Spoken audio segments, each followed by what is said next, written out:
Hello and welcome to Tournament Logic for November 18, 2012. It's 6 p.m. GMT / 1 p.m. EST. We are a bi-weekly podcast and internet show covering topics of science, skepticism and atheism. I'm the Kitch 2, my co-host tonight, the ever-sexy Zulu fight runner. Hey, well, hi everyone. And the just awesome Martimer 81. Hey. We'll be taking questions from the chat room, so if you want to call in, add Skype contact phone number Logic, giving your name, location, and general overview of your question. Please note that the show is recorded for later uploading, so by calling in, you're granting us permission to use your likeness. If you have further questions, we can reach via email, Twitter, and Facebook via the links in the playground below. If you have any further questions, so I will now hand over to Zulu, who will introduce tonight's special guest. Thank you very much, Coach. Tonight's guest received his bachelor's degree in journalism from Timok University and his master's degree from Harvard School of Public Health.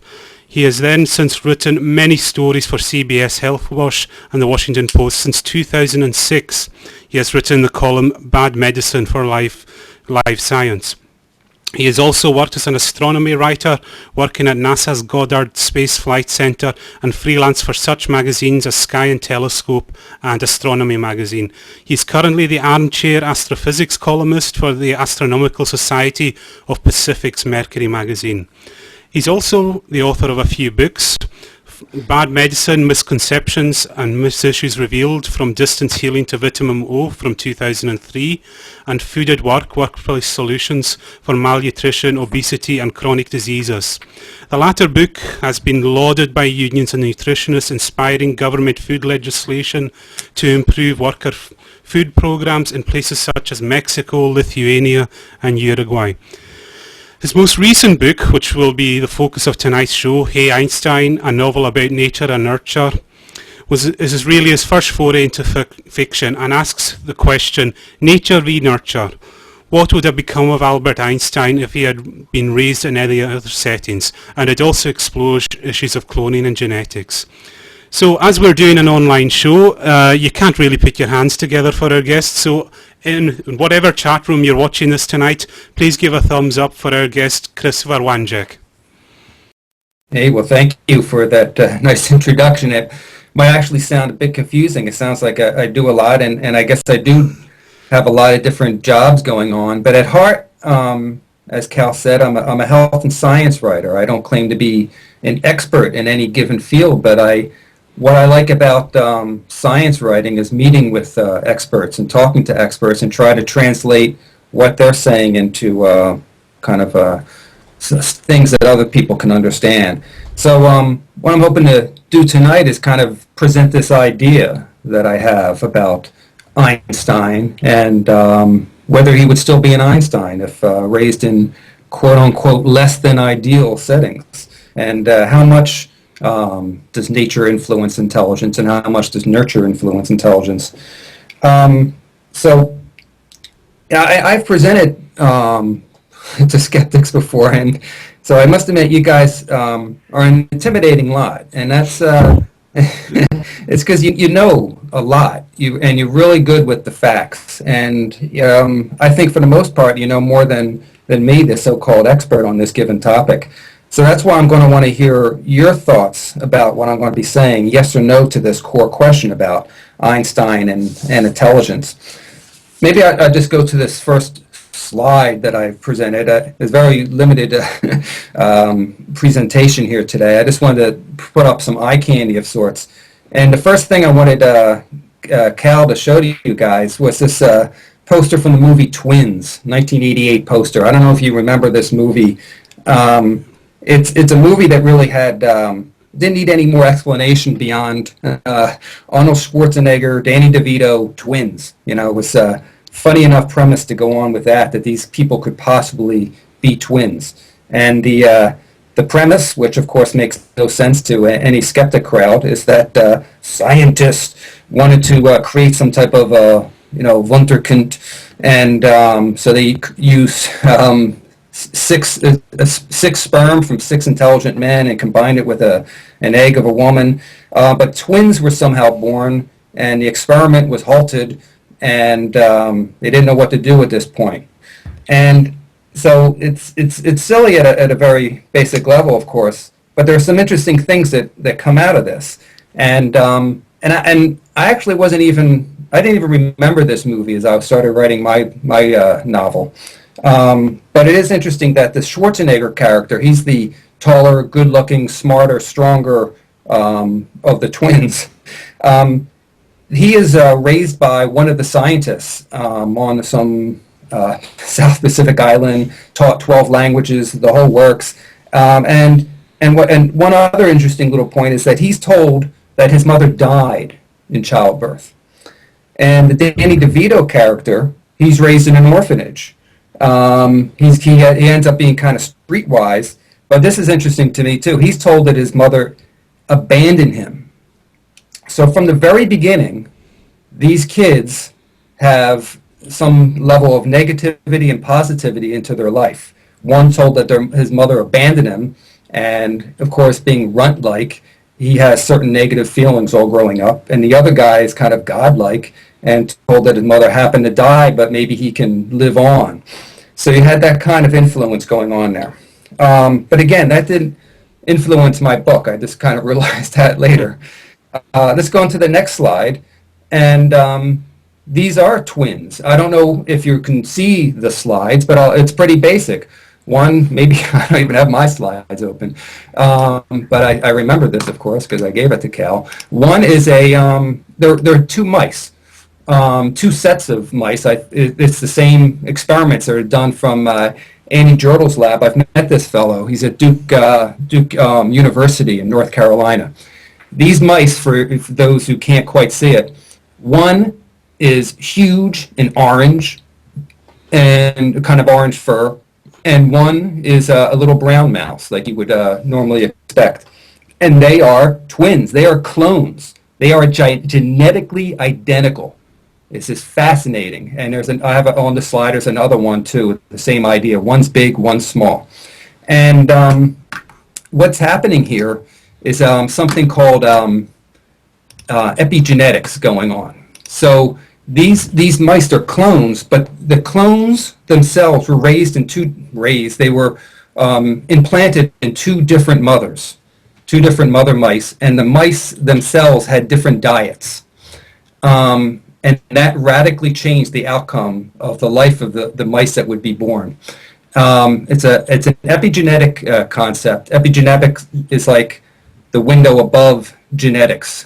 Genetics are supposed to determine everything about you, but that's not really the case. It's a misunderstanding. It's the influences during life that turn on and turn off genes. And given a very bad diet to that mother, one of the mothers who will eventually give birth to the huge mouse, they were able to turn off a certain gene that would otherwise control for obesity. And so when these mice were born, they were fed more or less the same diet, but they were so genetically altered during their development that they became two radically different animals, not twins at all, much like the so-called twins in that Hollywood film. But this itself didn't. I found this later, of course, as I was writing this book. But what really started me on this concept of Einstein and intelligence and how much is a factor is a conversation I was having with my stepdad. Now, my first father, my father, he died over 20 years ago now. I was somewhat young, and he died about age 60. And his father died around age 49, heart disease, diabetes, the whole works. And they had horrible diets, and no one knew anything, and they just drank bacon grease for breakfast or whatever. They just horrible food that they would engulf. And but my stepdad is quite different, and I was having this conversation with him about what he thought about Einstein, whether Einstein, if raised in any other situation, would still be an Einstein, and he said yes. You know, this old theory that cream rises regardless of what's happening, and I felt no. So I wanted to create my own little experiment of sorts in the form of a novel, because I'm not a scientist, I'm just a writer, and the novel becomes my little laboratory. So I decided, and it was a lot like a science experiment. I figured I'd create some characters in a literary fashion. I didn't really know the outcome of this story. I just had a certain inclination that I feel that nurture is more important than nature in developing not only how a person looks and acts, but also the very intelligence of that person. So I began writing this book, and that's what I'm going to want your input on. It's essentially, I mean, it's kind of a funny book. I'm not saying go out and buy it. I think for the most part, it's probably a bad book, but the middle part lags a bit. The beginning and the ending are great. They're kick-ass, so you should read it for that much. But it's kind of funny here that, you know, there's an evil genius who wants to take over the world, and he seizes the world's finances with a computer code that's based on Einstein's general relativity. And, you know, they're gathered, of course, all the generals are gathered together in a White House. This is clearly an American's perspective here. And they don't know what to do about it. They're thinking, man, you know, this is going to take an Einstein to crack this code. And then the CIA remembers, oh, wait, right, yeah, we cloned Einstein about 30 years ago, but, you know, Nixon came to power, and he wanted to clone hippies instead of Einstein to better understand the hippies, so we ran out of funding, and we had to put these kids up for adoption. We don't even know what happened to them. They're raised probably in less than ideal situations. So the core of the book is they have to find these Einsteins, who themselves don't know they're Einsteins, and recruit them in order to save the world. They find them, and of course they're complete idiots. So we have this guy Frankie, and Frankie's from South Philly. If you know anything about the movie Rocky, you get an idea of what Frankie is about, because Rocky's from South Philly, a boxer, you know, Sylvester Stallone. He's a working class Italian, and he's actually offended to find out that he's Jewish all of a sudden, because he's a pretty proud Italian Catholic. He's got a gold chain hanging between his head and his, you know, little burry, hairy chest. And he's not particularly bright. He owns a pizza shop. And then there's Jimmy up in New York City. He's kind of a hustler. Maybe he's smart. You know, he knows how to use numbers and such, but he's got the mob after him because he's ran into some problems with some payments. But he's a junkie. He's physically abused growing up, physically and mentally abused, and he's pretty much a mess. And you got this guy, Irwin. He ends up being I forget where Irwin's from, somewhere, God forbid, in the middle of the country, like Iowa or something, in some farmland. He has actually no intellectual stimulation growing up. His father, who's somewhat bright, dies at a very early age, and he's raised more or less by his obnoxious uncle, who just insists that anything somewhat intelligent that Irwin does is actually dumb, that this kid is an idiot. So he just grows up with incredible negativity. And then you got some somewhat positive action here. One guy, Jonathan J. the Fourth, he grows up and he's incredibly wealthy, a Mayflower family up in the Boston area. And then the smartest of the bunch is Alberta. It's a woman. Princeton, both her parents are Princeton professors. And this is, I tried to base the book largely in science, as bizarre as all this might be sounding. If you get over the fact that you can clone people and you can't. Alberta, this does happen. Alberta is female. Of course, she's biologically male. But for whatever reasons during the pregnancy, she or he developed a rather small penis that was botched during a circumcision, and they had to make a choice to either leave the boy without a real functional penis, aside from urination, or convert this boy into a girl. And this was actually happening. This is a side conversation, but this has actually happened around 1970 with this fellow at Johns Hopkins his name was Dr. Money, actually. And it was his theory that you could control the sex of a child. And there was a book, this is all serious, this is not part of the novel here. There's an actual a book called As Nature Made Him, about one person who was converted to being female, but wanted to be male growing up, finally understood what was going on, eventually killed himself because he was so messed up. But anyway, that's how Alberta is female.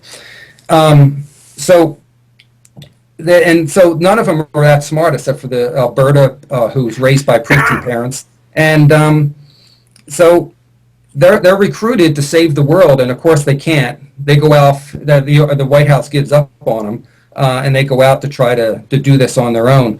And the United States, in the meantime, doesn't know what to do because they don't know where this terrorist is, so they decide to invade Cuba because they can. You know, they got the public behind them, so a little parody of the Iraq War going on. So that's the book, and that's really what I wanted to present. And it's perhaps my prejudice that I think skeptics might lean more towards this idea that nature and genetics is more important. I don't think anyone on this conversation is probably going to think it's 100% one or the other, but I feel that a lot of skeptics that I've met feel that that nature and genetics is more important in determining someone's intelligence than nature is. And indeed, because it's kind of a wishy-washy thing, this idea of nurture, and it comes across as, you know, wishful thinking because you don't want to be considered a racist, to say that one group of individuals is intellectually inferior than another. And there's a guy at MIT, Steven Pinker, that you might know, a linguist, but he has a book out called The Blank Slate. And it's his stance that genetics is mostly in play with everything that we do. The fact that I'm even having this conversation with you now is because of the genetic impulses inside me, and it's very little outside influence beyond that. Steven Pinker, you know, professor at MIT, and Chris Wanjek here, you know, a health science writer, so he's got the data and I don't. It's just that my stance is that chance plays such a part. When you think of life, and this is what I tried to say in the book, and this is probably how I'll just wrap up my little introduction here, that life is so full of trillions upon trillions of chances, even from the moment of birth. I mean, you think you are who you are, but it was a product of, you know, an egg and any one of, you know, billions of sperm, or maybe it's probably millions of sperm. But, you know, that conception could have been delayed by a second, and things would have been different. You know, if you just keep on working backwards, you know, it would. You know, you're in an elevator and someone sneezes and you get sick, and you might go to a hospital and you see someone over there and you meet a nurse. And I mean, life just takes incredible different directions, totally on chance.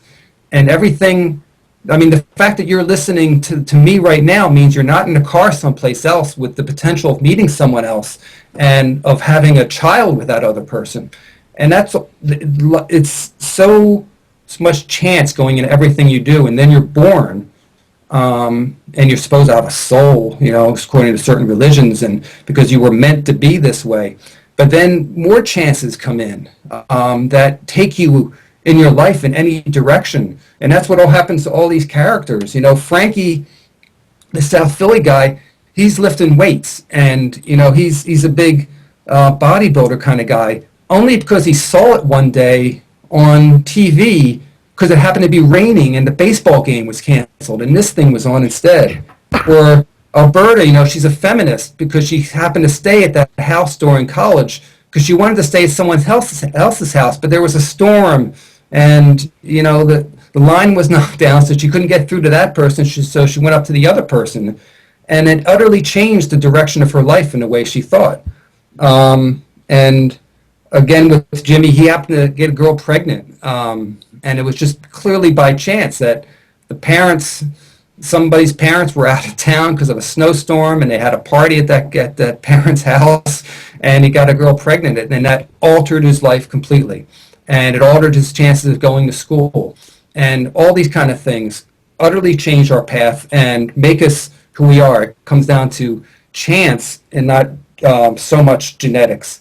And so finally, I say maybe the last slide. There's a study that you might want to take a look at. It's UK based. I had a feeling that this program was UK based, but I know it's quite more international. But nonetheless, this is an interesting study that's going on among twins in the UK, and they're finding how much chance plays in the role of intelligence and behavior. And across the UK, the study is more or less saying that about 40% of a children's behavior and intelligence is given to the location of where that person is.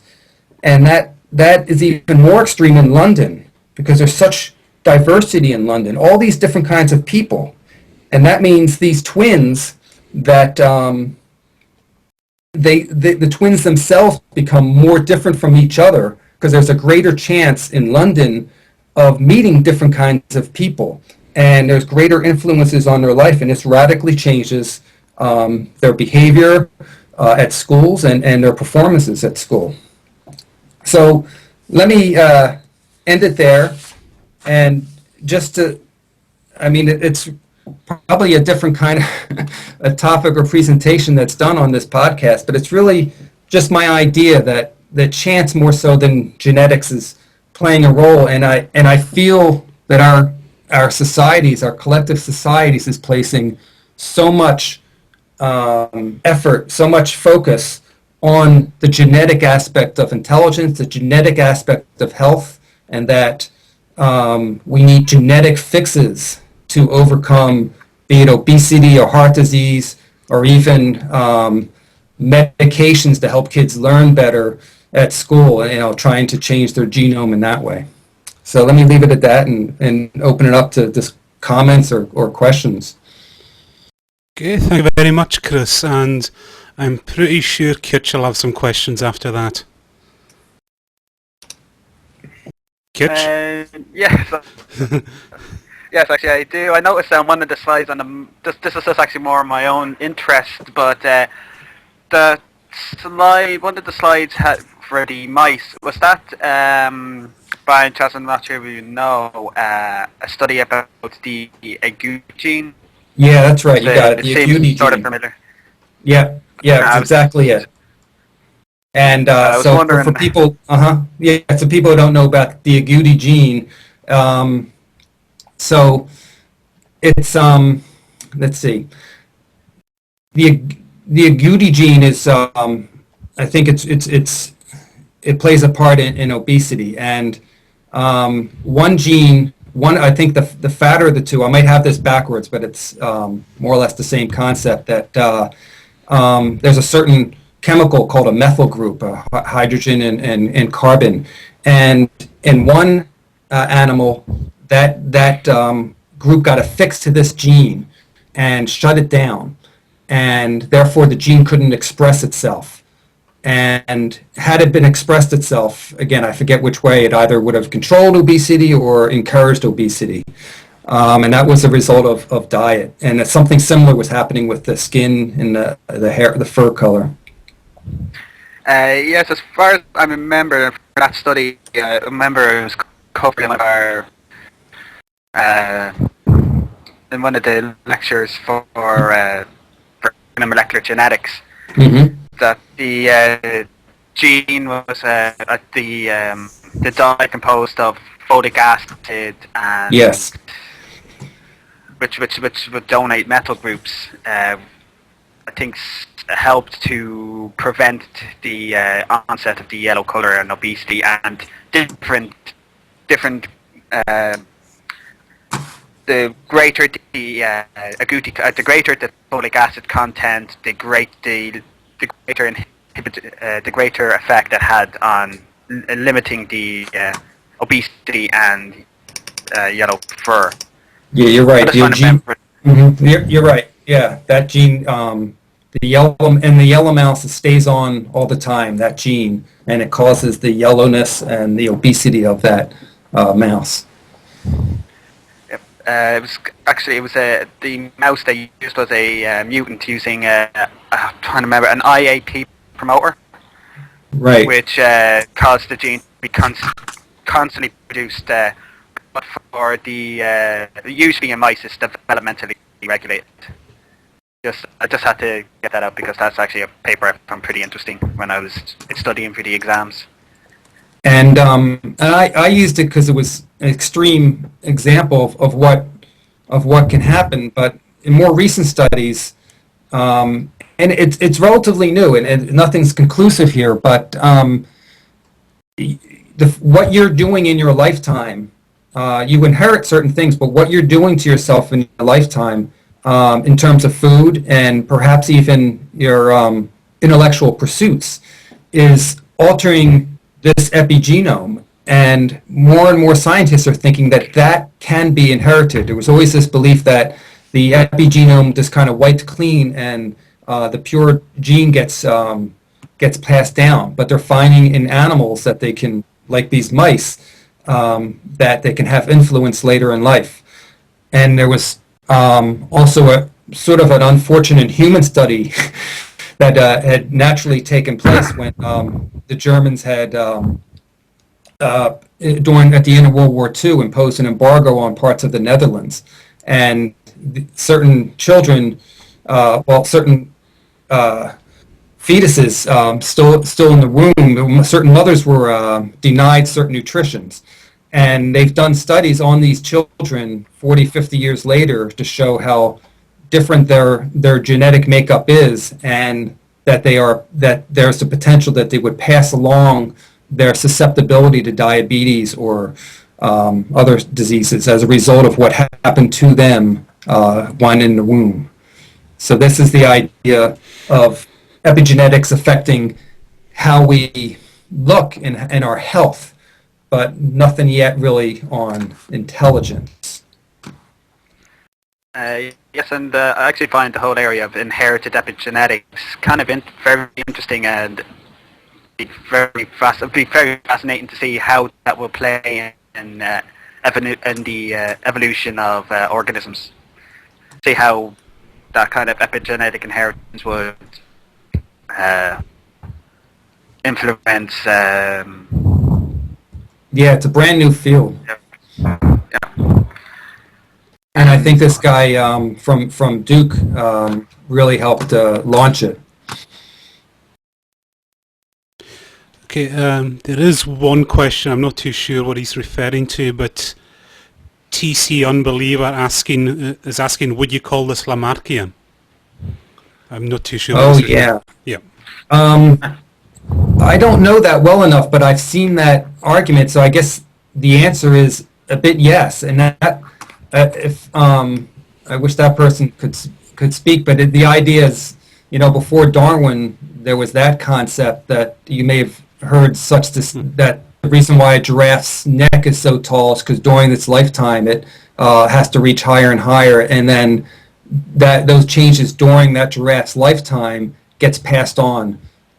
So it is very much like that, and it's not a question, I think, amongst scientists now of whether that's yes or no, but how much to a degree is it happening that the changes that are taking place during our lifetime are being, the so-called epigenome, are being passed down genetically to the offspring. Is it just a few percent or more? And if that is long-lived, if it's only last a generation or two, or will it be inherited indefinitely? That would be very interesting to see how much it is, how much to a degree, and how far it will go. Yeah, they feel that. I mean, there could be so many factors behind this obesity epidemic, and I'm one to think, as much as I'm talking about epigenetics right now, I'm one to think that it is our immediate environment that's making us fat. But there is this sense that children are at greater risk of obesity and diabetes than their parents were, given equal amounts of like identical nutrition. And it's because of some epigenetic influence from their parents' generation getting passed on to them that makes them even more susceptible. And as time goes on, our children are going to be even more susceptible to diabetes as a result of some changes that are taking place via the things that we eat. Speculative, but something that scientists are considering. I'm just amazed. I mean, in full disclosure, my day job, so to speak, is at the National Institutes of Health, where I'm a director of communications. And it just fascinates me that so much money is being spent on obesity research from at one point you think, well, it's just obvious, it's the food supply. But, you have lots of really smart people thinking it's more complicated than just the easy access to a lot of calories. But it's down at a cellular level. There's something going wrong at a cellular level. And so going back to those fat mice and skinny mice, remember, they're given more or less the same diet. And one has a rather different outcome than the other because of something that has happened to its genome. And Mortimer. Yeah, okay. I guess it's my turn then. Okay, I basically don't know a damn thing about genetics, so I really can't ask any intelligent questions that have to do with that. But what I can say is I'm a teacher, and during my education we spent a lot of time focusing on the whole, why does it seem like some kids just can't learn anything? Like, what is it that makes kids, quote, stupid, unquote? Mm-hmm. Right. And others are obviously really intelligent. And, I mean, obviously, what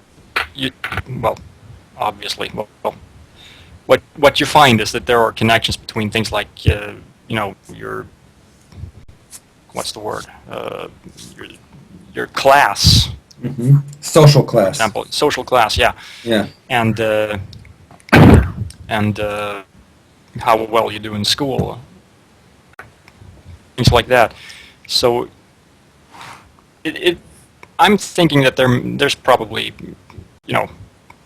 genetics probably has a part to play in it, but it's very clear that people who go to school don't learn as much if they come from a home where, they're basically worrying if they're going to be able to eat. You're not going to learn as much, and that's going to affect how well you do, obviously. And it's the same thing if your parents are alcoholics, for example. Mm-hmm.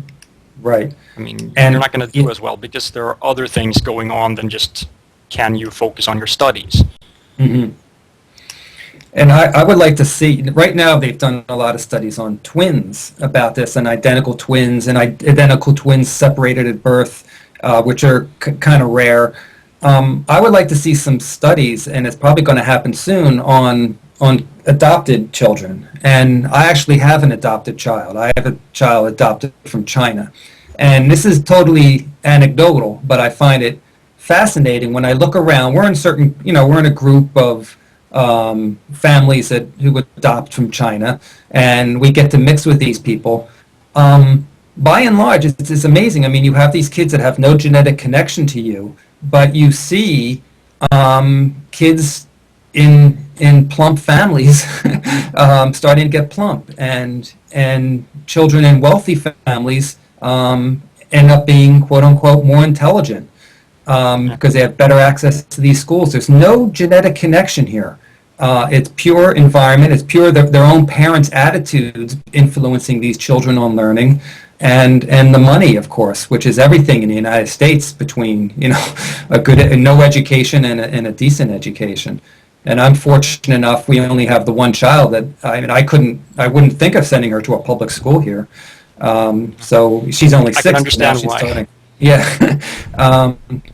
So I think we're going to see some studies on this, and I think we're going to find, these random groups of kids that from China, if you stick them in good, wealthy or families whose parents treasure education, you're going to find that they're somehow smart. I'm seeing it evolve before me now, and that's what really is what influenced what I was writing with Hey Einstein. Yeah. All these kids are adopted. They know they're adopted. They just don't know they're Einsteins. Do you have another question, Marty? No, not really. That's what I kept thinking about the whole time. The whole connection between book smarts, basically, and upbringing. We have a kind of, I don't know if it's a question or a statement from the room, but I'll read it out anyway from Grey Rook. Same genes but different code segments activated for different personality / spirit types. I don't know what he means by that. Mm-hmm. Neither do I. Well, I don't know, but it does, if you go back to the epigenetic idea that there are genes and, let's see, how can I say this? All cells have the same genes, right? Whether it be a bone cell or, a muscle cell. But clearly they're expressed in different ways. And what's doing that expression is the epigenetics. And so we've talked a little bit about how nutrition can affect that and change certain cells, the muscle cell or the bone cell or the heart cell, to produce more fat or store fat or whatever it's doing. If you bring that up to this idea of neurons and brain cells, why isn't it possible then that at the epigenetic level, these outside influences could be shutting down certain elements and amplifying certain other elements of this basic blueprint gene that you have? So I guess that's my core argument, that the genetic component is a certain potential, and I feel that it's relatively equal among all of us in terms of intelligence, and it's what we put into the life that excites that or squashes that. And I like to say that from a bit of a wishy-washy stance, because I think if we don't agree that that intelligence, that people are really are equal in some way, it gets into these arguments of racism and whole continents that are somehow intellectually inferior.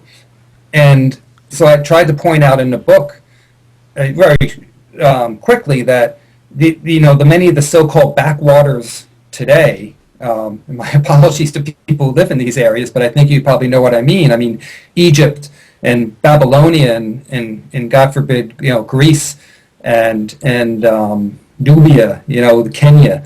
I mean, these were the intellectual hotspots at one point. And you have the same genetic potential, all the same genes are being passed down, but now these people suddenly, the mass of the population are off in a different direction because of various influences that are happening in those societies, be it poverty or whatever. And then somehow in America, I wanted to point out, this land that took all the genetic refuge from Europe and elsewhere, that didn't have a chance in Europe and wanted to get out of there, they somehow, as I said, we put a man on the moon, while, places like Egypt can only listen to it on a radio because they didn't even have TVs. What happened there? If it's all about genetics, then Egypt and the great Greece, should have stayed the leaders in terms of intellectual prowess. But it's global. Intelligence is everywhere, and it's how it's manifested. Okay, we do have a caller. Jay, are you there? Hello, Jay. Are you muted, Yeah. Jay? Okay. Are you there? Yeah. Okay, you're through. You can speak to Yeah, Chris I now. am here. Do you have your blog? Okay, Sorry. you talk, Yep, carry on. Do you have your blog TV yes, on? I already blocked it. Yeah, it's muted. Okay, let's carry on then. Okay. Okay, good evening. You are talking about the gene and how the strong effect in obesity. But I read last study, they said even if there is a huge effect of gene in obesity, but the lifestyle is the more strong than any gene effect in obesity specific. Well, I certainly Yeah. agree with that statement. So what do you I- think? Well, yeah, I think that's why I worry about this emphasis on genetics and search for genetic underpinnings of in this case obesity. We have seen even in diabetes as well. So in our introduction, you heard that I wrote this book called Food at Work, a totally everything else I write is relatively humorous, but this was a serious book about in the workplace about how workers have poor access to food and how it affects their long-term health. And when you look at, so I'm a bit of considered somewhat of a nutritional expert in the workplace anyway. And you look at places like I try to point out in my talks about this topic. You look at some place like Mexico, where diabetes is now the leading cause of death in diabetes, and it didn't exist 2 generations ago, and now it's killing about 11% of the population, and so it's clearly not genetic that suddenly they have all these genes for diabetes. There was a change in the lifestyle that brought out this effect. And it's going to bankrupt that country, sadly, because they can't afford to pay for the long-term cost of diabetes and the eventual amputations that go along with this and the loss of work and everything along that lines. And the same idea with medications as well. They have found that there's diabetes drugs that do all types of, have all types of bad side effects, but when compared, they're actually not as effective as lifestyle changes. The drugs try to attack the genome at the genome level and gene expression to alter what's going on there with the insulin resistance and all of that with diabetes and obesity.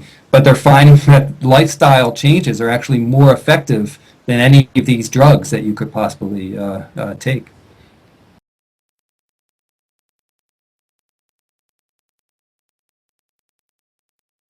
That's my end of my statement. Okay.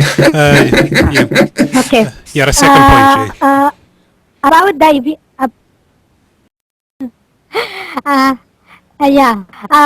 About the diabetes and specific the drugs, there is multi factors there.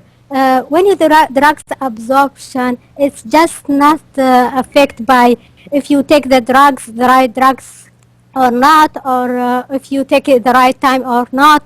There is a lot things about the effect of the drugs absorption. I don't want to talk about that, but the major things is the bioavailability. The bioavailability is a huge effect by obesity. So if someone takes some drugs, it will be work indifferent if you are obese or not.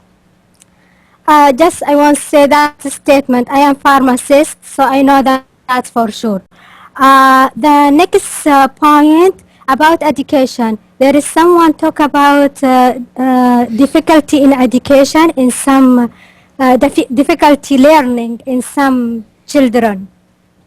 I work with some difficulty learning children, but I find this, I observed this one, there is no stupid child. There is always a different way to approach every single child. Maybe You might remember that I said, quote, stupid, unquote. Yeah, we're with you on that. Yeah. So I think so we need to be more differentiation between the two things, because people think sometimes if that child is stupid or not. In my opinion, there is no stupid child. Just we need to invent new way to give that child the information and give them how can deal with the learning process in funny and creative way. So anyway, thanks guys. Okay. I would certainly Thanks for agree with calling. that. Yeah, thank you. And I would definitely agree with that point about education. And it unfortunately requires perhaps a lot of money or something you can't do at a public school. I don't know. But what I appreciate about the school that my daughter is now is they do have that understanding that children are learning differently. And so there are 6 different sections of this. The whole grade maybe has about 50 students, and there are 5 classes of about 10 each. But they split up on math and reading, and it's not as if they're tracked that the smarter ones are going in this one and the other ones are going here. They're actually understanding how these children are learning. And my wife is Japanese, so my daughter has this bilingualism going on right now. They understand that, and they're trying to understand how these children are learning so that they can all succeed as they move on. I do think, like the caller just said, that there's certainly mental retardation that goes on, but for the most part, I think we all have a certain level of intelligence, but that's going to get shut off at a certain time, whether it be negativity, whether it be physical violence, whether it just be lack of stimulation. These children, I won't even use the the quote unquote, my friend. I'll even say these children become stupid, and they lose the capacity to learn at a certain age, be it 10 years old or whatever, because of the influences that they had. They'll never get it if we don't help them in the beginning, and it's a nurturing thing going on there, not quite a nature thing. Again, my opinion. I agree. So I you agree. talk about environment. You talk about environment? Mm-hmm. Yeah, I'm talking about the environment and understanding. You talk about the- environment. Yes, Yeah. in Yeah, I can understanding. understand Mhm. this point from you. Even I can agree with you. The environment is a huge effect in the child, how it can absorb anything from learning process. I agree with you. I totally agree with you. But I'm talking just if there is the environment is similar, there is no such a thing called stupid child. Okay. Let me. Yes, Thank yes. you. I wanted Bye-bye. to add. Bye. Bye. Bye.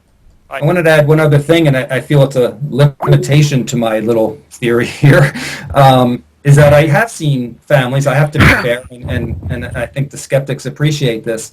I do see families, I have no explanation for this, but I see the end product, children when they're 20 or 25 years old, as adults, radically different in intelligence and potential, even though they grew up in the same household.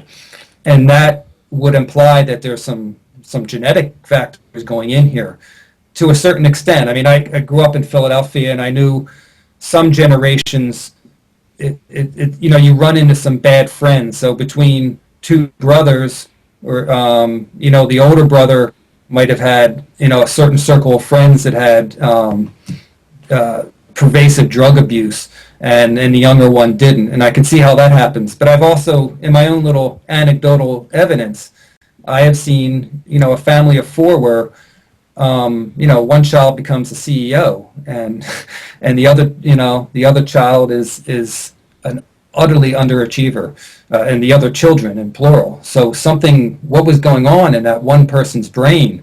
Was it that just that person happened to connect to a certain coach or a certain teacher at the right time, or was it something really genetic based that enabled that this woman to actually succeed? I don't know. Again, I like to fall back in thinking that it's it's more nurture than genetic, but I have no explanation to some of the things I see and some of the arguments that are posed against me. You guys are very kind. No one has really argued against my theory that Einstein would not be Einstein if raised differently. The cream always rises, and the king is always going to be intelligent. Yeah, no, I absolutely agree because it's perfectly consistent with what I've learned. So Yeah. you're not going to get any arguments from me. Okay, just a quick note, we're currently featured on the front page of Blog TV, so if you're looking in on the front page of Blog TV, please join the chat room. We're live with science journalist Christopher Wanjek talking about genetics and epigenetics, nature v nurture. So please just feel free to dive into the room, ask any questions you want. There was one question from Organic Beekeeper. He says, or she says, I'm not too sure, male and female brains differ due to hormone doses in the womb. Is that an example of epigenetics? Yeah, in a way, because the hormones turn on and turn things on and turn things off. I don't think I know enough about the topic to really say more about it, because it becomes a dangerous topic. We had a famous dean of Harvard who said that women just can't learn math, and there was a great outpouring of disagreement over that statement. And I tend to agree that women can do mentally all the things that men do, and it's a matter of a cultural thing going on right now. Why there aren't more women chess masters, or women in any given field that don't require extreme strength, like rugby or something. So I think the person who just submitted that question is getting to a good point, that the hormones, things floating around our body, will certain affect us in one way or another, and maybe that's why women and men have a certain direction in their life because of the hormones. That's what gets back to this guy. I forget his name. This guy, Dr. Money. It sounds so stupid to say his name like that, but that's what his name was at the Johns Hopkins, who died only about 10 years ago. But that was his stance, an extreme stance that it's hormones that dictate sex, and then you could change the person's sex by putting on a whole different set of hormones there and giving this man an Erisant's vagina, whatever it was, and assume that this man turned a woman is going to grow up normal. It was a little more complicated than that.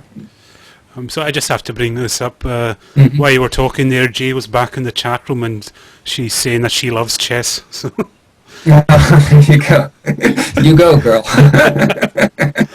But, okay, Kitch. I'm sure she can whip me. That was another. It's totally off topic, man. But I was in San Francisco at there's a certain park in San Francisco where people play chess in the park, and I used to think I'm kind of smart, but I was beaten every time by these prisoners, by these ex-convicts, essentially. These guys mastered chess.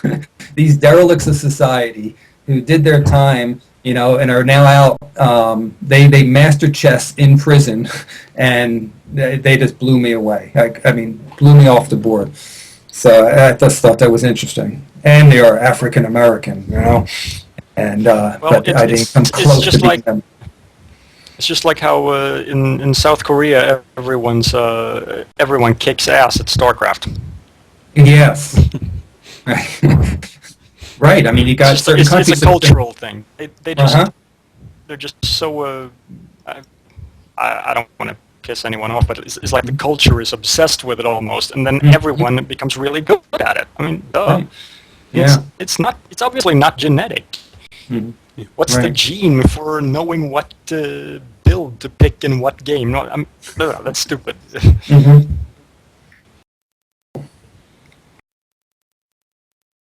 Kitch? Sorry, I'm just actually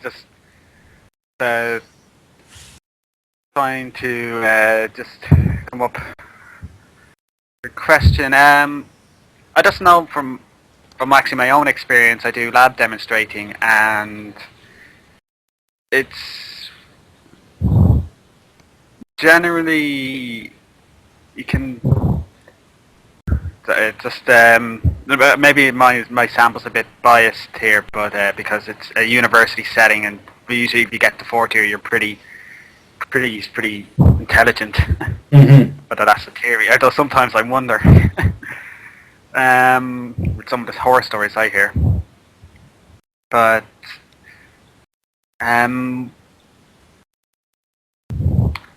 so one thing I noticed coming through the university classes is that they're becoming more and more. There's more and more more women going into science than there has been traditionally. Right. I just even see it with, and that may be just these just trying to get. Sorry, it's just I was up late last night. That didn't sound not that kind of way. Yeah. But I don't know if I can finish a particular thought, and I don't want to cut you off, so come right back. But if you're getting at this point, which I've noticed that where I'm at, again, at the National Institutes of Health and in the sciences in general in the United States, you literally have about 50, if not slightly more, 50% of women in these hard sciences, in the biomedical sciences. Maybe not the hard sciences like physics. Let's stick with biomedical right now. So at the National Institutes of Health, coming in as graduates, recent PhDs, and postdocs, it's about 50%. And then they go on this tenure track process, and it gets down, I don't have the exact figures, but this is pretty close. It gets down to about 30%. And then at about 10 years down the line there, at the principal investigator level, where you're running your own lab at the National Institutes of Health, it gets down to about 10%. And that is not survival of the fittest going on. That is social factors that these women have to go through of when to raise a family and caregiving responsibilities, whether it be taking care of their own parents or taking care of children, that they have to drop out of the tenure track, and they are less successful scientists as a result of that. They are equally brilliant as men going in, but once again we're seeing the social factors at work in determining their so-called intelligence and their failures in life. And at age 40, they are the failed scientists. They have a PhD and they don't have a scientific job. And it's not because of some innate quality in them. It was certain social factors. They could have been equally intelligent as any of those other women who might not have by chance had the certain responsibilities that they had to attend to, and certainly compared to men. Yeah, and I even found it during my own I do demonstrating in bioprocess engineering, which involves an awful lot of maths. Not very hard maths, basic integration, differentiation, and how to apply it to different kind of fluid flow systems and heating, mixing. And what I find is that the female students are can grasp the mathematics better than the males. Now I'm not sure if that it's just a biased sample from just one university, just one kind of course. That's what I always found. Mm-hmm. Is there anything like that in the literature? Is there more of a bias for women to be able to do the mathematics end of things, or is that just complete and utter? No, so I don't have this at my fingertips, but this had come up when that guy Sumner, the former dean of Harvard, had said that, and out came. It's not as if people created studies upon that statement, but they showed studies that did not support what he was saying at all. And I never collected these for my writing, so I don't have them. But I know that there are studies that show that, especially at an early age, before age 10, that girls are equally as competent in math, and that somehow, somewhere along the line, that is downplayed. And very subtle things that the school might do, but they are not encouraged to pursue a career or an intellectual path in mathematics. And it almost gets back to the statement about South Korea. I mean, you have certain pathways, and if you don't go in that pathway, that element that you have will never be expressed. And for many of these women, it becomes down to just a few people that happen to beat the odds and go against the social norms to go down that pathway and express themselves mathematically. Okay, Yeah, like I said, Marty, I've go seen ahead. pretty much the same thing with when it comes to math and physics, that women just don't choose that. They don't choose careers Mm-hmm. in those fields, but those who do, I mean, there's no difference between how well they do and how well men do, but there is obviously an overrepresentation of men in those fields. Mm-hmm. Here's another little thing to chew on, and certainly in the biomedical field, one of our laments, or at any university, is the dearth of African American researchers. And you can say to yourself, why are there no African American researchers in the biomedical sciences? Aren't they up to it?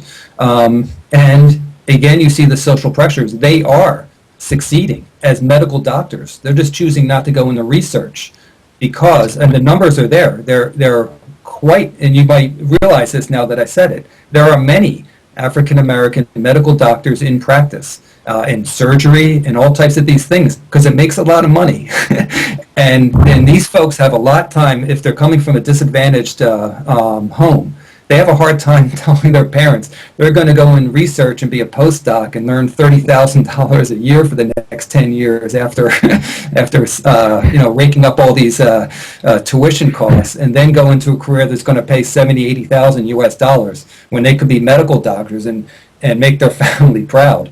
And you can even see this going way back to all types of groups coming to the United States, immigrant groups, that they first go become medical doctors before they get into this weird position called a medical researcher. Fascinating stuff, totally social, nothing genetic going on. Yeah, I even noticed that, funny enough, here in Ireland, there's PhDs and postdocs PhDs usually get paid. I'm not sure, I think the situation in America is that you have to pay to do your PhD. In Ireland, often. Am I right on that? Often. In Ireland, it's actually the opposite way around, because PhD students usually come in on different types of scholarships, or for example, the Irish Research Council, Sound Sedation in Ireland, to name just a few. And what I've noticed now with the recession and the way state of jobs are, students are going into these more often, mainly because I know a couple of my own friends that had no intention of doing a PhD, just wanted to get out, had to come back to do a PhD because they just couldn't get a job. And I think what we're going to see out of Ireland is maybe partly due to this recession, is an increase in PhDs and postgraduate researchers. Which may be, I do know that, yeah. the opposite. Yeah, well, along those lines, people in the United States, you rake up a lot of loans, or rack up a lot of loans in undergraduate, the 4 years after high school, from age around 18 to 22. If you want to go to a university, you're going to have to pay a lot of money. But those loans don't kick in if you stay in school. So there is the pressure to get a master's, even though you don't want it, because at least if the economy is bad, stay in school until there are more jobs out there, and then push back the loan. It doesn't accumulate interest as long as you stay in school. So there is that pressure to stay in school longer, and perhaps even pick up some more, rack up some more loans until the economy gets better, and then you can find a decent job. I'm just going to butt in here. We're still featured on the front page of Blog TV, so feel free to join in the discussion. Special guest Christopher Wanjek, just talking, nature v nurture is the general topic. We'll take off-topic questions, which leads me into this question, funnily enough, and it's from Angry Womble, and she's asking, we all love Womble. She's a unique individual, to say the least. She is asking, what's the most stupid bit of bad science that you can ever remember having to respond to in your career? Okay. I got a couple. One, I'll tell you one incredibly touchy topic that I think is definitely bad science, and it's I'm relatively neutral on the topic of circumcision. There's medical reasonings for this. It's unnecessary at one level. Male circumcision, unnecessary at one level, but provocative. There's evidence you might know that it does at a very real level help prevent the spread of sexually transmitted diseases. So I wrote, I'm trying to think what I wrote. This is a couple of years ago, but I was reporting on a particular study. It was probably out of Africa that showed the effects of adult circumcision and the reduction. That was actually more successful than any HIV vaccine. And I had a quote from Anthony Fauci, the head of the National Institute of Allergies and Infectious Diseases, the world's leader in probably no one in this world knows more about HIV than this guy. And he said, we would be dancing in the street if we had a vaccine that could work half as well as the circumcision is doing, or something along those lines. So, and then I wrote about that, and I got a lot of backlash that you're mutilating the penis and the whole works. And whatever. People will call me horrible things about being Jewish. I didn't even know it was really anti-Semitic stuff. I said my name's Christopher, but nonetheless, it doesn't matter to me. It's pretty insulting, that that I'm part of some Jewish conspiracy to circumcise everybody. But I noticed this group that seems to compare male circumcision to female genital mutilation, or female circumcision is the clean name to it. But it's done for utterly different reasons. It's done for religious and cultural reasons, and it serves no medical purpose, and it actually is incredibly harmful to these women. And these men seem to. There are groups out there who hopefully aren't on the line who seem to equate with that and have formed their own groups, which I've written about and got flamed about, that they remember this happening to them and when they were 6 days old or wherever it was, and they still have these lasting scars, and they're going on and on, and they hate me. And so anytime I write anything about circumcision, which I think is generally can be a positive thing in terms of long-term health. I mean, there's better ways to avoid sexually transmitted diseases. There's condoms and there's celibacy or monogamy, but this is one way, and that's all. I just reported it from a simple medical point of view. But I think there's a lot of bad science out there about the effects of the mental effects of male circumcision on males today, that they have this lasting pain from it. So that was one bit of bad topic. Some of the bad ones are just too rare to even worry about, like these people who drink human urine for health, urology, I think it's called. I've written about that. That's, I bet how many people are doing that. I don't know, but there's a website out there that tells you how to do it and stuff. It serves it doesn't really hurt you, yeah. But it serves no purpose. They just think it's better. I think, I'll end it here then. There's one thing that I just most recently is probably should be posted today. I have a column on livescience.com that gets picked up by MSNBC and Yahoo and things like that. It's called Bad Medicine. And it gets into a little bit about this topic of raw foods and these people who, vegetarian, that's cool, and there's lots of reasons to be that way. I myself am not vegetarian, but vegan is the next step, and it makes a lot of sense to a lot of people from an environmental and an animal cruelty point of view.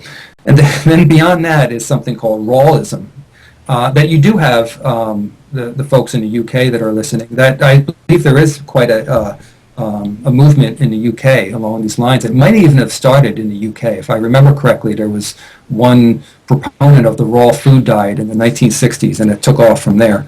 And this is the idea that cooking is unnatural, that the human body was never meant to cook, eat cooked food, and that cooking destroys all the vitamins and enzymes, they say, and that it's far more natural to have this diet that's just raw.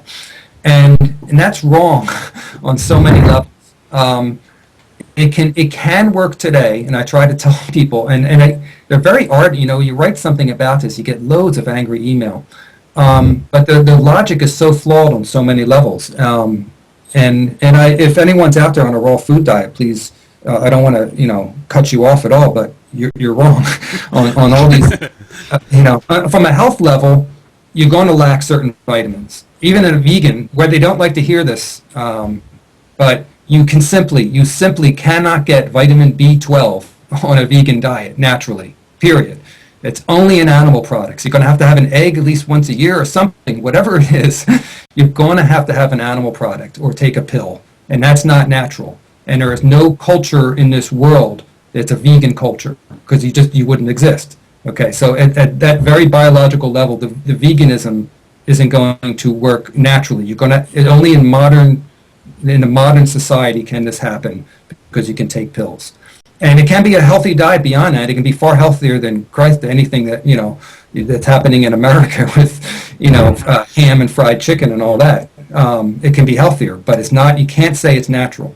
And now what I just wrote about are two studies that show you can't even say the vegan and the raw diet are certainly natural from an evolutionary standpoint, because you may have heard of one of these stories, because it was out about a month ago, that essentially meat made us human, whether you like it or not. That there's the difference between humans and their other primates, the size of the brain and the number of the neurons. So what this one very recent study has done has shown that you cannot support a growing, and from an evolutionary standpoint, the hominids that led up, Homo erectus and things like that, they could not have been vegan and raw, because they simply would not be able to consume enough calories. And that's what happened to the gorilla.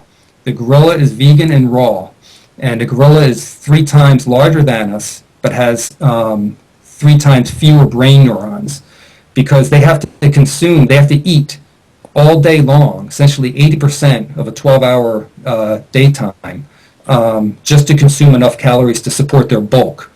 And the brain, this group probably knows, uses up a lot of energy, 20% of energy of the body at rest, and it only makes up, 2% of the body mass. So it's a huge expense, this brain. And the only way for humans to have, pre-humans to would have feed a growing brain was to start cooking food, because that opens up a whole new range of things you can eat, and the amount of nutrients you can get out of that and calories you can get out of it. You suddenly can eat more of a plant and not just the tender, tiny little top part that you would have been able to digest otherwise. And meat. That meat was all over the place in the savannah, and that the second study, the first study was about the amount of calories that would be needed for the primates, calorie per neuron development, and the gorilla would have had to eat an extra 2 hours a day, which would have been impossible, in order to have develop a brain like a human did. And human beings would have had, the pre-humans, excuse me, would have eaten 9 hours, consistently eating 9 hours of raw vegetation every day, which is just biologically impossible, because you would have to gather that, you would have to look for predators, it wouldn't be enough range that you would get around to be able to gather all that food. So clearly pre-humans were doing something else. And then the second study showed how 1 million years ago, this certain hominoid, infant hominoid, about 2 years old, right at the weaning stage, had certain deficiencies you could tell in the fossils. It was a pretty open shut case, the way the pores, certain porous spongy material in the fossil, clear-cut indication of a vitamin B9 and B12 deficiency in a type of animal that would require meat. So this was pretty clear that our ancestors were eating meat, about 1 million years before the dawn of humankind. And if they didn't, it might not have been. Might not have developed the kinds of brains that we had. So, so I thought the weird kind of bit of pseudoscience is the raw food issue that can only work. These people think it's natural, but it can only work in this modern day of refrigeration to get things year round. But the funniest thing about this is everything they eat is modern. They're not eating wild things. They're eating carrots, which was only developed a few hundred years ago, or green peppers, and all these things. These modern vegetables have only been around for a few hundred years at most. And that's what they're eating, but they're claiming that it's evolutionarily the way it should be to eat raw foods only. That's all. I'm done with my little soapbox. I just want to also ask, and maybe it's a stupid question, but does the raw food diet also, is that just vegetarian only? Or? Yeah, no, it isn't a dumb question, because I thought that, because I eat raw fish. I've actually had some nice pieces, sounds disgusting, but a raw beef tongue right in the middle there. It's really tender from a farmer's market. But that's not what they're talking about. They're eating things, raw vegetation. It's also possible because they blend things. It's another thing that ancestors couldn't have done. But they blend it to release all these various nutrients. And with the raw food diet, I would imagine would also be into organic farming as well. I would imagine, is that also true, or am I? Yeah, no, it's right, because you see how it quickly becomes more of a social thing than a scientifically logical sound thing. It's the same crowd. Yeah, it's organic, and I think organic is great. But again, as a nutritionist, I don't see the disadvantage of the opposite of that, inorganic food or conventional food. I think organics are great, but I don't know if you can feed the world on them right now. But there's nothing wrong in going in that direction. I think local foods are more important than organic foods. I think there's something obscene of flying in organic apples from New Zealand. As much as I love New Zealand, there's something wrong with that when you could have a local apple from 5 miles away in Baltimore. Yeah. I suppose this will lead me into I know Kit is quite passionate on this subject, but I suppose what's your opinion on GMOs then?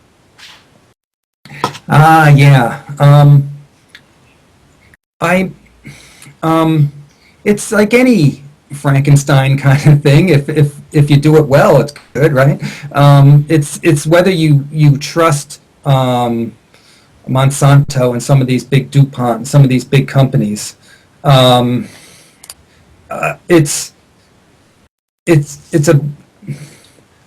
I don't have a strong informed opinion other than to say that I see the fear that some people have, and I can't really assess how rational that fear is. I think some level of fear is rational, but I worry about. I think there are some rational things. In terms of genetic, I don't think it has much to do with our health. I don't think that a genetically modified crop is going to have some great adverse effect on our health as long as you eat a balanced diet and such. I think that one of the larger fears that I might have would be the biodiversity issue. And if they continue to make a strain, let me backtrack. They did things so wrongly with weed control, right? That they created these crops that were resistant to certain types of pesticides, so that you could dump pesticides on there, kill all the weeds, but not kill that very crop. But now there has been enough mutations taking place among those weeds that the weeds are becoming resistant to the pesticides as a result of these efforts. And I think along these same lines, the GMO foods, we run the risk of changing the genome in such a way that sets us up for completely wiping out, the whole crop of corn. If you're going to be dependent on a certain type of strain of wheat or corn or what it might be, and a new kind of fungus comes along, it could wipe out that entire crop because you've limited your genetic diversity and trusted this so-called superfood that was supposed to be resistant to all these things. So I would advocate for a greater diversity of natural crops, because the more you manipulate the genome on your own, you start removing things from the gene pool. And this is the argument that goes along with the heirloom varieties of plants, heirloom tomatoes and heirloom this and that there's such a greater genetic diversity that should some fungus come along, like the fungus that wiped out all the elm trees in the United States, that there would be some surviving members that could move on for the next generation. If any of that makes sense. So I think I'm not going to be one who protests, and throws rocks at the people doing the GMOs. But at a very minor level, I do understand their concern. I think Kitch, you're the best one to follow this one up. Yes. As far as I'm aware, the way I'm just trying to remember now. The GMO, the way the GMO is made is the addition of a gene. Sorry, I'm just trying to synthesize all that. Yeah, I can see where you're going. Mm-hmm. In terms of the actual safety of them, they are well regulated in terms of their actual danger to human health. Like that's one of the main areas that really irks me when it comes to GMO. However, for the other outside of the toxicity, I can see some issues with it, especially in India, where Monsanto, is it Monsanto that's selling the GMOs in India, and to the poor Indian farmers, Indian farmers who are in poverty, because they have to, once they start planting the GMOs, they have to continuously buy the seed from Monsanto, and Monsanto will put the price up, which is obviously just terrible. Right. That's how Monsanto makes their money. So I always try to think of, when I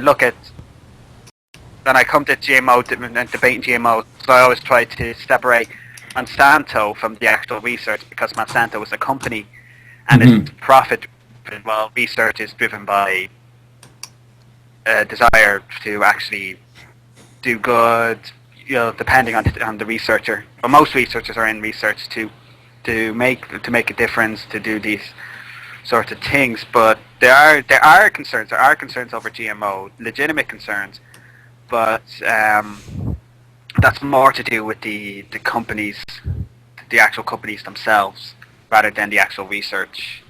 The diversity, I'm not really too sure on itself, because I think now that I've thought it a bit out, they're not really. There will be. They're not. The GMOs are contained into a certain field, and there'll be one gene added to it, So if a new fungus came along, those crops will still be wiped out. But no, never mind. I see what you mean. Keeping a non-variety of GMOs out there would, to be more genetically diverse. I know what you mean by sexual reproduction. Sorry, I just had a brain fart. That sort of thing happens. But that is actually a legitimate concern as well. So I wouldn't advocate for total GMOs, or using GMOs for just having them. There should be there should be a reason to have them around, and definitely keeping a genetic livestock as well. I hope that made sense, because and sometimes I just have a tendency to ramble. No, it made sense to me, and it comes down to the nefarious nature of certain companies. And there's an interesting argument about the food supply. Everyone wants it to be local and organic, but who's going to grow it? And so our modern society has freed up the farm so that people don't have to spend their whole life growing food, that only a very smaller and smaller portion of people grow all the food for the rest of us. And maybe there's a certain line to be crossed. You don't want it to be too few people. But at the same time, a lot of our lives, we're having this conversation on Skype because of decisions that were made 100 years ago that freed up more people from the farm to pursue other kinds of activities. And in doing so, industrial farming made that possible, whether you like it or not. I think some people feel that it's gone too far. But at some level, I think we can be proud of a lot of our food distribution and the amount of the bounty that we can grow from one land. Yes, I feel that the fear sometimes has gone too far. I've actually seen some just terrible arguments against the safety of GMOs. Such as a fan member's name from Natural News, that terrible website. I think they call him the fan member's actual name, Michael something or another. I remember I did a video on it, and he used a study where plants, microRNA from plants, can enter into the bloodstream and can bind to receptors on liver cells and and alter slightly the cholesterol uptake. And he took that and twisted it into GMOs can cause huge manipulation to organs. Yeah, I remember that. Yeah. Which I'm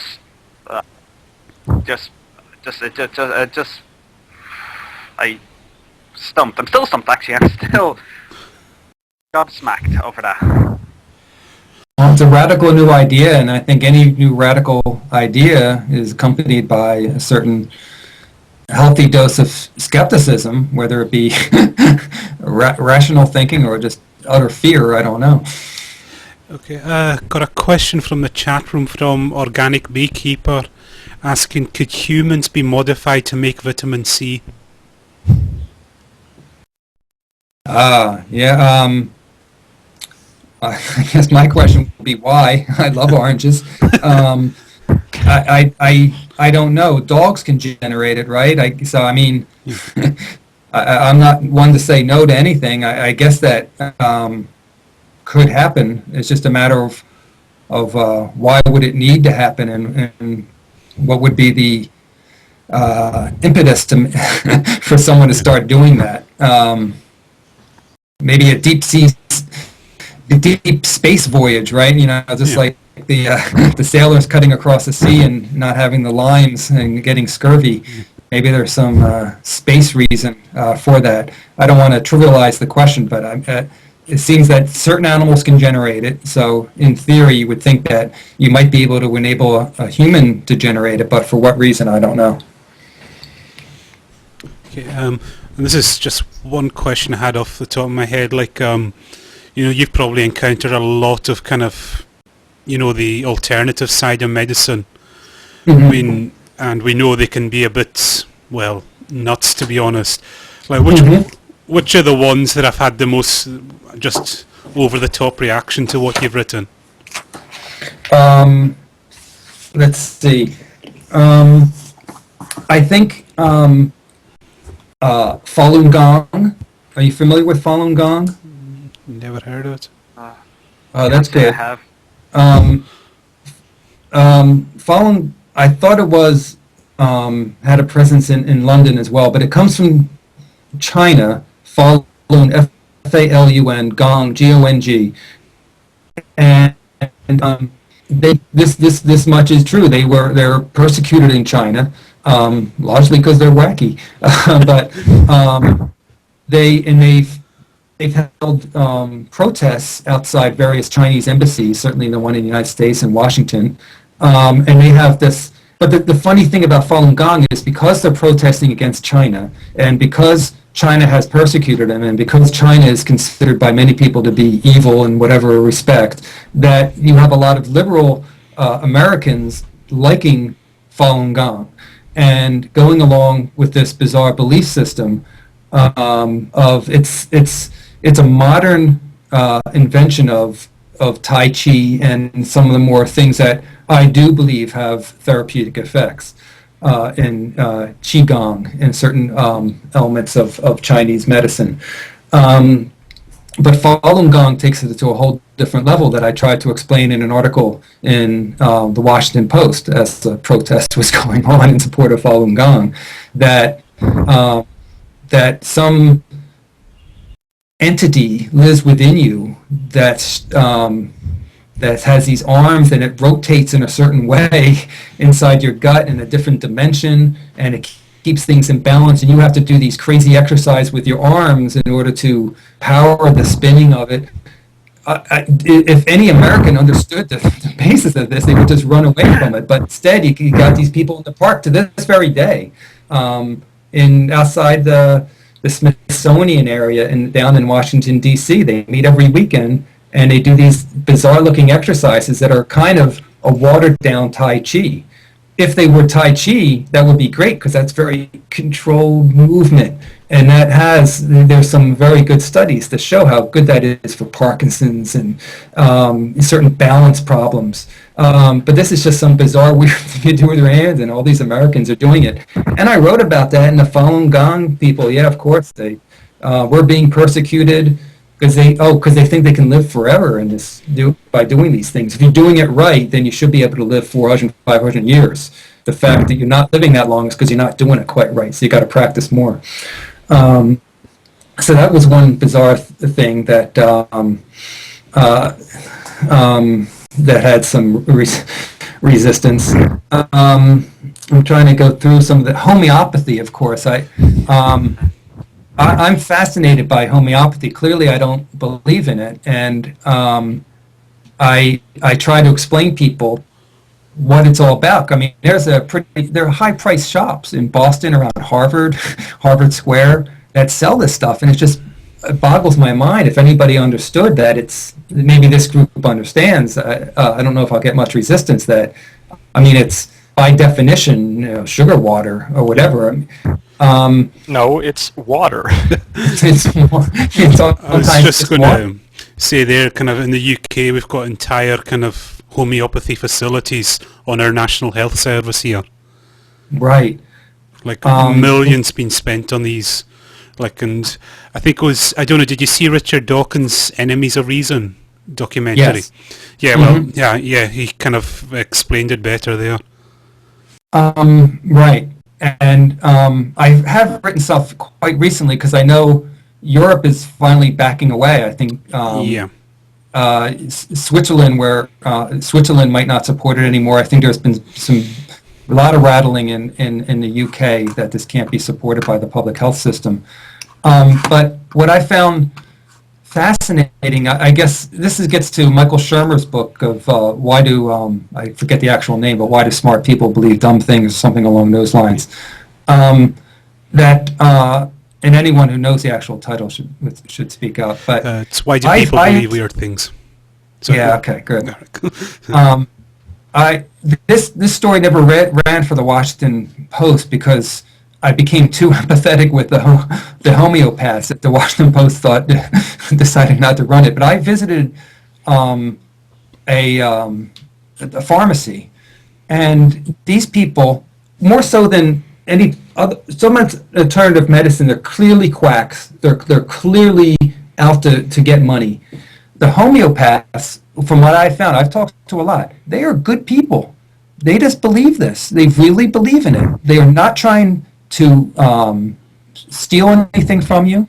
They just really believe in it. I went to the pharmacy, and this guy's explaining what's done, and he said, "Yeah, I know it doesn't make any sense. But we give it to animals.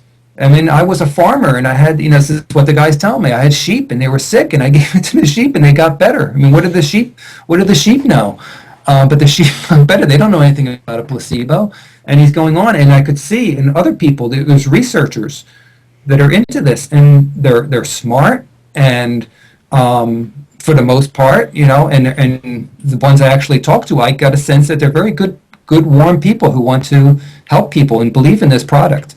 So it's a bit different than the question that was asked to me, what do you get the most resistance from? The homeopaths often don't come back to me with hate so much, but you really just don't understand. Almost like a cult, you really have to be a part of this to believe. I don't know, but again, they're very. The ones I talk to are seem like very good people. So I always found that interesting. It's quite strange you say that, because one of the first videos I made on YouTube was about homeopathy, and that got a lot of resistance. In fact, the guy I was critiquing filed a copyright claim against me. Oh. And I got my video. It took years to resolve it, and finally, I got the video was restored. And it's quite weird. On his channel, he complains about people censoring homeopaths, and that's what he tried to do to my critique. Yeah, nice. So, and I suppose one question. Oh, sorry, Kirch, you speak. Sure. I was going to ask, just on balance, what were the science articles that have made you the most excited? What science made you just do a double take and think, really, is this actually possible? The good science stories. Yeah, good question. In terms of alternative medicine or anything? Anything really.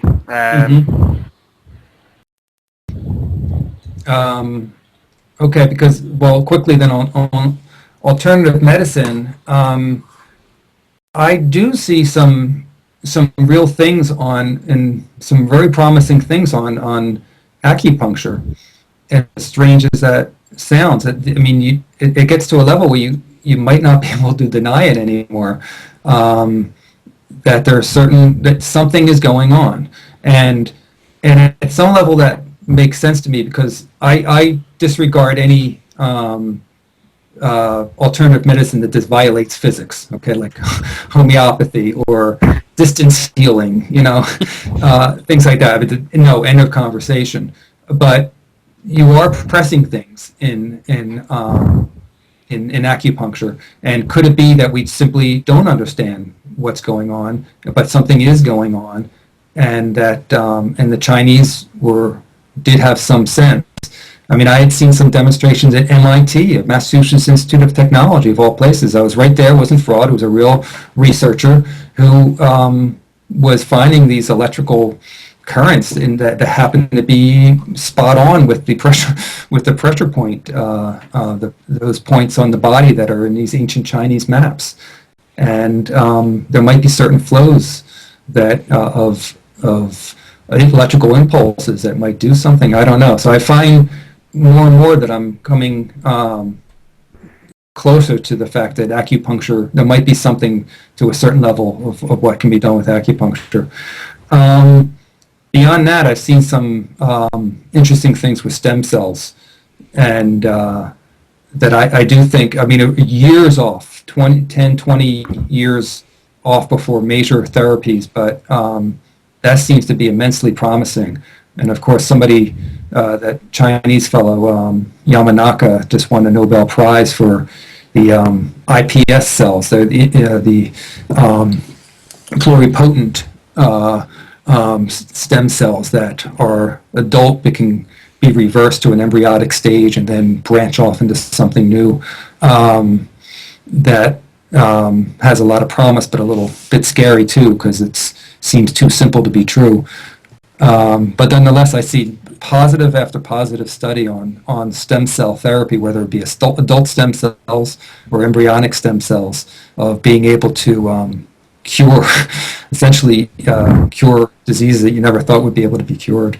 Reverse blindness. I think that's happening right now. Certain kinds of blindness are being reversed as a result of stem cell studies in the retina. So that blows my mind. Whether we could regrow organs, I don't know. But there was that guy in North Carolina, name eludes me right now, but he's starting to grow these from stem cells, these small patches of organ tissue, certainly skin, and getting into liver and some other organs on a very microscopic scale, but nonetheless, that's where it has to start. I'll stop there. Yeah, Womble's got another question. It's, what's the most crazy piece of science you've ever had to go and report on, as in, where you just said, oh my god, this is just nuts? I would say Falun Gong, because I went in there, as a good reporter should be. I went in there innocently. I had no idea what this was about, and it was the Washington Post that assigned me this story. This was probably around the year 2000, but it's still going strong now.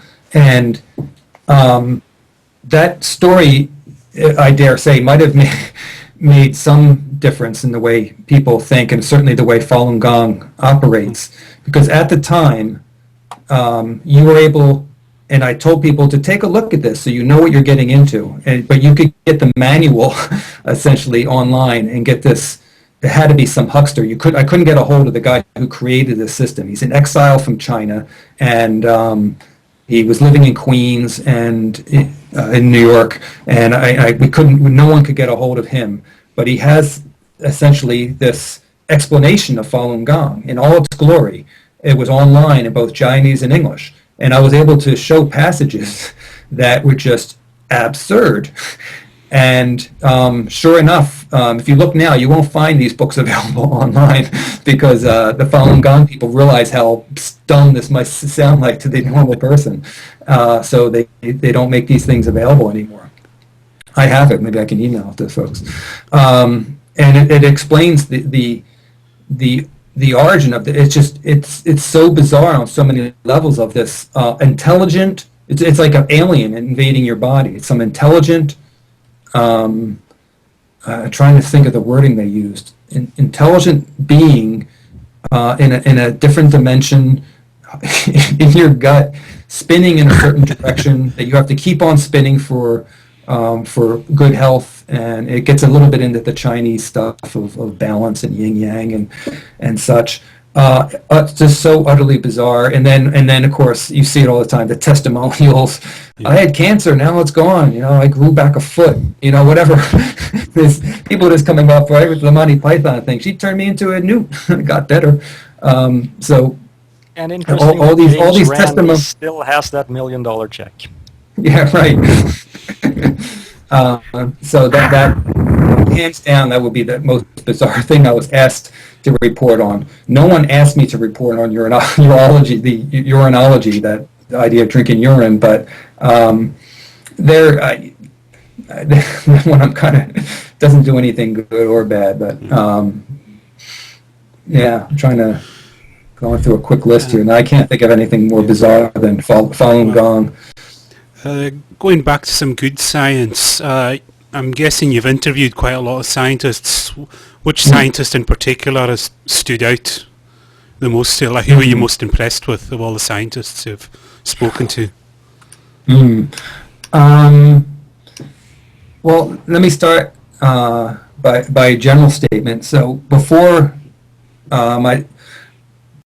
about 10 years, I was a contracted writer with NASA, Yep. and my beat was high energy astrophysics. And I found these guys to be really fascinating, and they had all the time in the world for you, because they're building experiments that are like 10 years away, and they might fail. So I mean, they got time, and for the most part, astronomy means nothing in society. It serves no purpose. So they're very willing to make their case of why what they do is so fascinating. So I could have nice, long conversations with these people. Really smart and really mind-blowing stuff about black holes and such. I've never tired of that. And then, but when in dealing with doctors, medical researchers, the exact opposite. I don't have time for you. I'm about to save someone's life. Let's make this quick. So it was hard for me to really relate so much to the medical researchers. I'm trying to, I don't know, certainly no one famous stands out. I have interviewed, oh no, I just lost his name, Andrew Weil.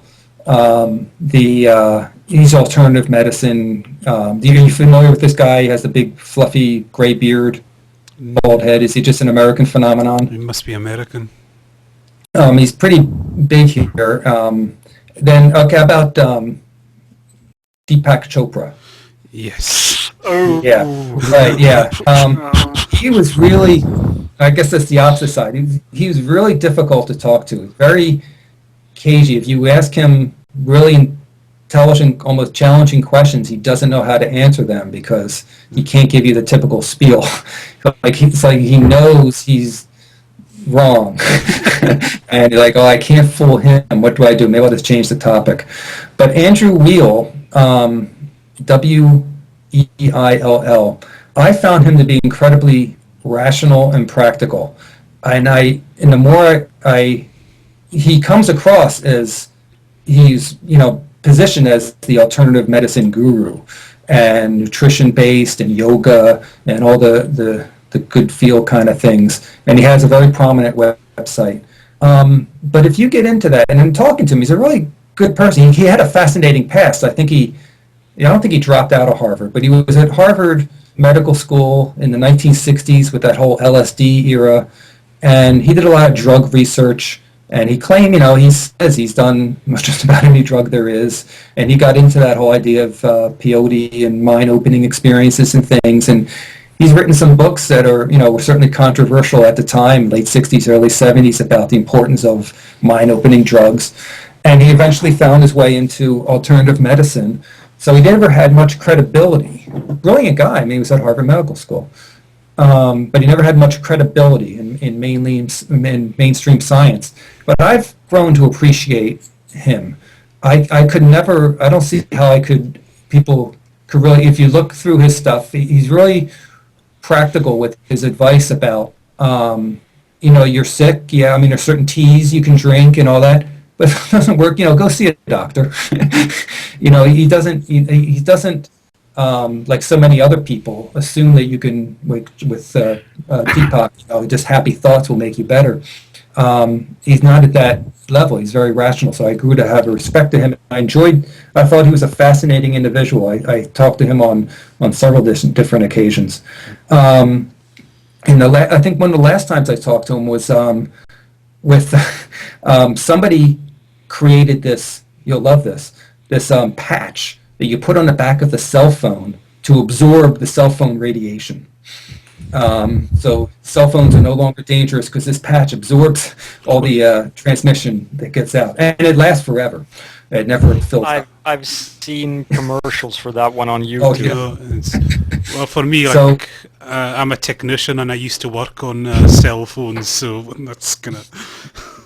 I don't know if this is the same product. Background in physics. Right.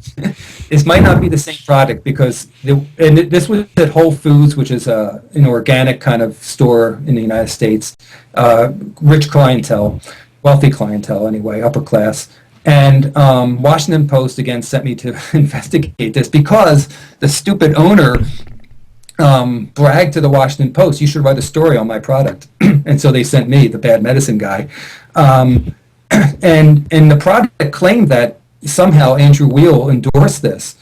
So I called to Andrew Weil. He was furious. That's bizarre. Who is this? And then we never heard of the product again. So I don't know. They had some type of out-of-court settlement.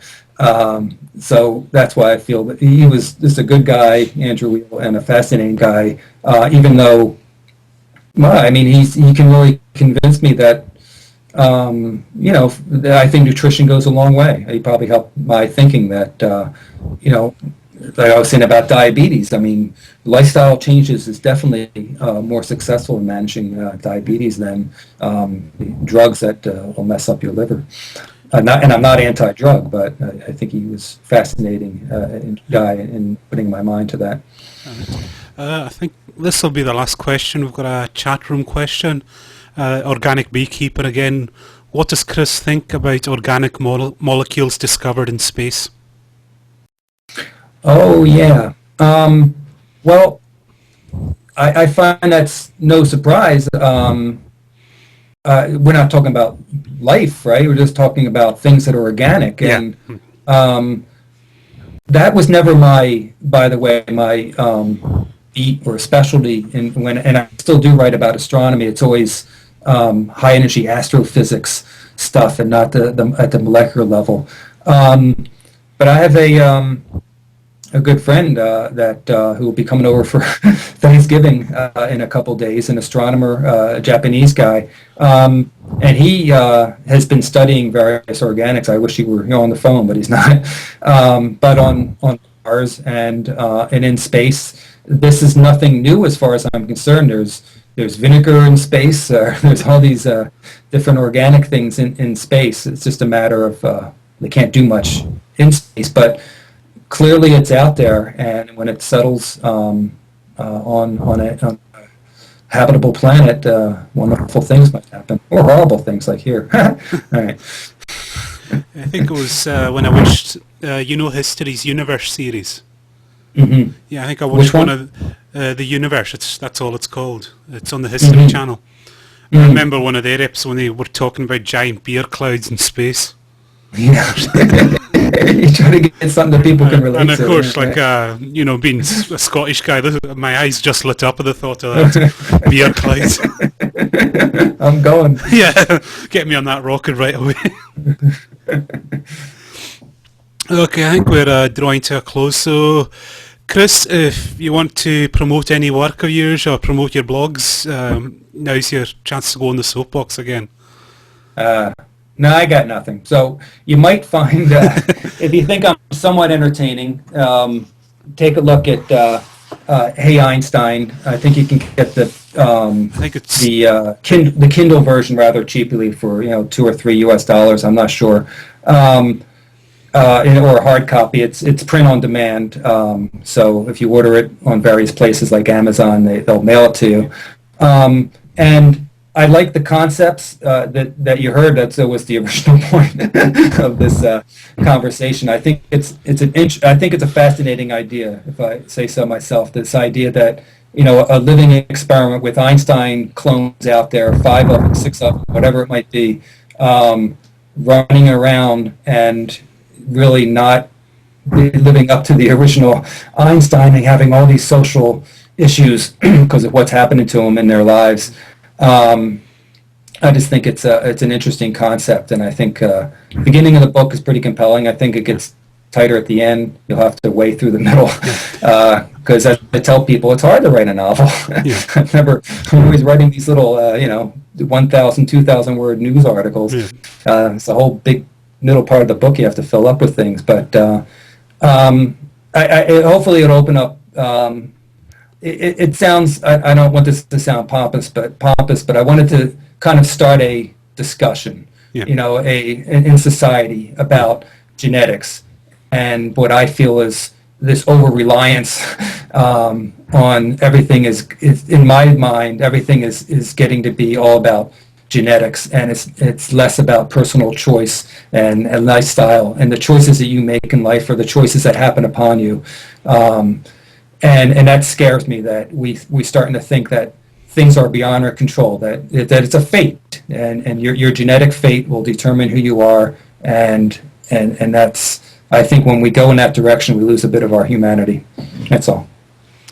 Okay, right. Anything from Mortimer or Kitch to finish up? No, I just want maybe to we should. thank Chris for Yeah. calling in and Yeah, of coming course, in of and course. Thank this you. interesting talk. Yeah. Well, good. It was more fun than I could imagine. Yeah. Alright. Just to let everyone know, we're back same time next week with some guy called Matt Dillahunty. I don't think any of our regular listeners know who that guy is. It's totally unknown to us.